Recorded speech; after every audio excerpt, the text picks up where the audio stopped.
Guys, so nung lumusong kami sa baha, after the Baguio, Tino, so yun, lahat ng katawan namin is sugsug sa baha. So even the lower trunk natin, yung mga private parts natin is nalusong sa baha.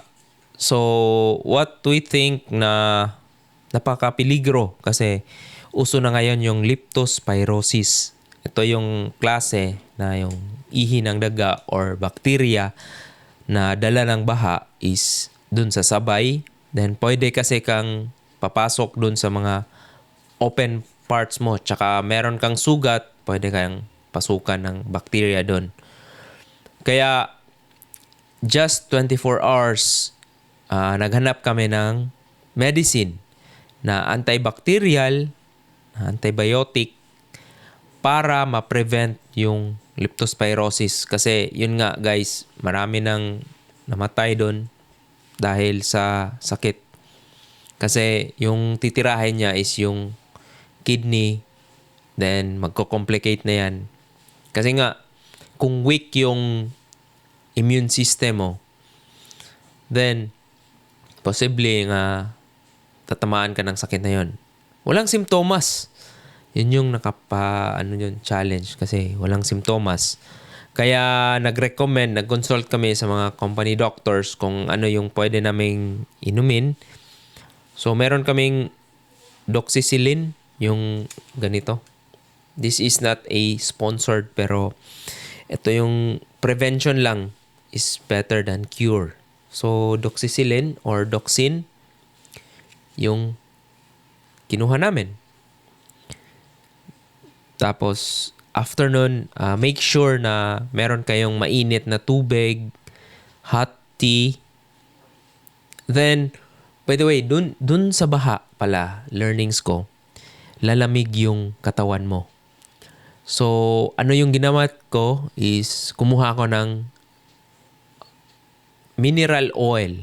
Mineral oil na ano lang, tapos meron siyang panyawan.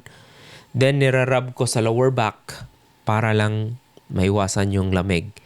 Kasi sisipunin ka talaga kasi basang-basa yung damit mo 4 hours. Then, yun nga, napakapiligro pala. Then, lulusong ka pa sa baha. Buti na lang yung baha pala is napakadelikado. Hindi talaga dun sa debris lang only. Meron palang bacteria. So, yun yung mga learnings na nakuha namin dun sa Bagyong Tino. Because nag-anticipate kami na hangin lang. So, prepare tayo ng food, tsaka gas, water, yung basic needs.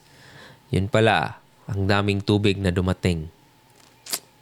Tubig baha. So yun, lumutang lahat ng appliances sa sala. Kailangan namin yung ref, napakabigat, puno. Kasi kakapalengke. Lutang pala, due to buoyancy. Yung gasol pala. Tips ko, shut off yung gasol. Kasi kahit puno or walang laman, lulutang yan. Tapos kung madi-disconnect yung hose, tapos magkaroon ng spark, pwede kasi siyang magkaroon ng apoy or fuel sa fire. Kaya delikado rin yun. Yun pala yung i-secure nyo sa kitchen, yung gasol. Tsaka anything na appliances, i-unplug nyo na. Then, habang yung baha pumasok sa bahay namin, naka-on pala yung plangka. So, buti na lang hindi kami na-electrocute. So, tips rin yun. Make sure na i-off nyo yung plangka. Lalo na pag babahain or parating na yung bagyo. I-keep naman ng electric company yung electricity. Pero kailangan nyo talaga mag-shutdown ng breaker.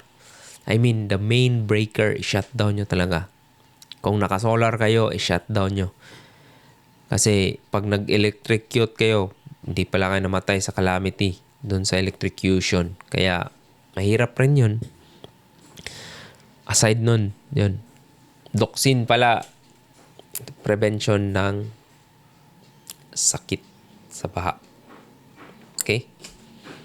So, yun. Hopefully, wala nang disaster. Then, dapat yung government natin is mag-improve yung disaster response nila. Kasi, kung makita nilang bahain, kailangan talaga ng mga boats, lalo na paglampas tao.